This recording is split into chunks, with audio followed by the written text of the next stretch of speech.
Sumiklab ang sunog sa barangay Maysilo, Malabon City pasado alas 3 sa madaling araw kanina. Mabilis na kumalat ang apoy sa magkakadikit na bahay na gawa sa light materials.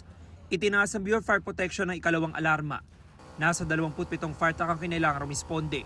Ito lamang po yung nag-iisa na pasukan at labasan ng mga residente patungo doon sa residential area kung saan nangyayari yung sunog. Napakitid po nitong daanan na ito.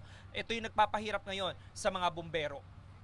Ang ibang bumbero pumeso sa katabing compound. Doon sila bumutas sa isang bahagi ng pader para malapit ang makapagbuga ng tubig. Sa kasagsagan ng sunog, 2 nasugatan, kabilang ang isang fire volunteer. Pagkakbang ko lang po, pag-ayos ko ng linya namin, minapakapuan pa ako. Ano po, mainit-init na pa ako pa, kaya tumago sa bota ko.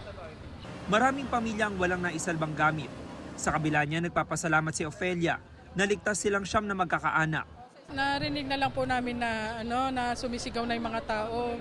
Paglabas po namin, nakita ko po yung sunog sa gitna, mataas na po yung apoy, kaya nagsigawan na rin po kami para yung ibang tao makalabas na rin po. Si Oreta naman, iilang dokumento lang ang nadala sa bilis ng pangyayari.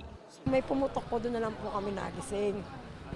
Yung pala, malakas na nga po. Ito yung nasisunog, may tabing bahay, sunod sa amin na po. Tapos ang dami nga po pumapatak ng mga, yung para pong lona, pumapatak. Sobrang hirap po talaga. Kasi naranasan na po namin nung una, tapos hindi na mararanasan ulit po namin. Napula ang sunog matapos ang halos 2 oras. Ayon sa BFP, natupok ang 60 bahay at apektado ang tinatayang 80 pamilya. Nagsimula raw ang apoy sa ikatlong palapag ng isang bahay. Iniimbestigahan pa ang sanhi nito. Ang sabi ng investigador is naka-jumper daw po siya, wala siyang kontador. Kaya nagpo-focus po kami baka sa electrical. Nasa 50 cm lang wide yung entrada. Kaya nagbutas kami ng pader, umakyat kami sa bubong para maapula agad yung sunog.